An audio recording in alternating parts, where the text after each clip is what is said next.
Қазақстанда атом электр станциясы жетекші 5 мемлекеттің технологиясымен салынбақ.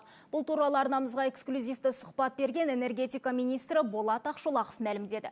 Министрдің сөзінше, қазір бекет салынатын учаскеде тектоникалық зерттеулер мен кадрларды дайындау жұмыстары жүріп жатыр екен.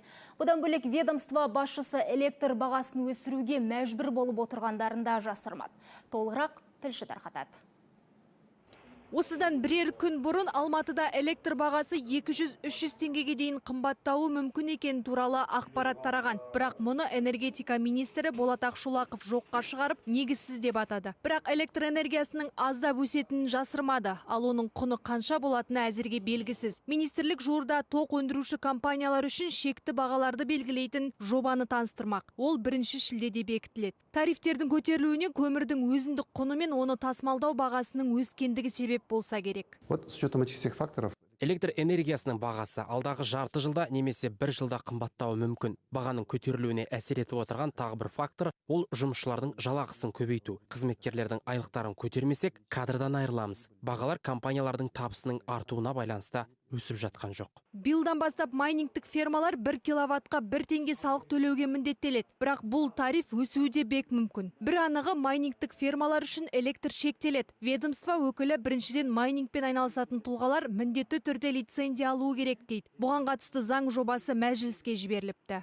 Екіншіден, егер ол тапшылық болатын болса, олар жұмыс істей алмайды деген сөз бар.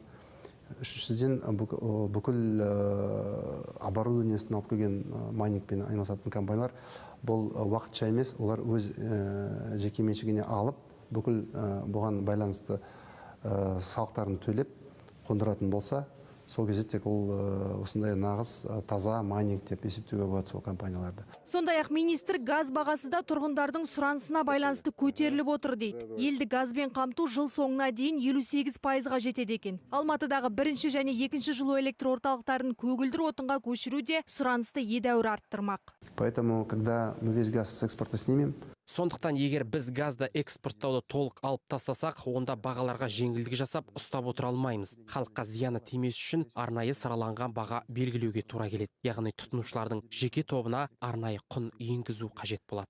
Атом электр станциясын салу экономикалық тұрғыдан қарқынды дамып келе жатқан Қазақстан үшін келешегі зор жоба деген министр, көмір, газ сияқты энергия көздері елді толық электрмен қамтуға аздық ететінін айтады. Оның үстіне экология мәселесі өзекті. Болат Ақшолақов атом электр станциясының құрылысы Балқаш көлінің аумағында болады деп таңдалғанын мәлімдеді. Қазір мамандар көлдің маңайын зерттеуге кірісіпті, ал нысанның құрылыс технологиясы келесі жылы әзірленбек. Мы должны определиться. Біз қазір қандай технологияны қолданатынымызды шешуіміз керек. Тізімге енген 5 елді таңдап отырмыз. Технологиясы 3+ буындағы ең дамыған Франция, Ресей, Оңтүстік Корея, Қытай мен Жапония елдерінің әдістері қаралады.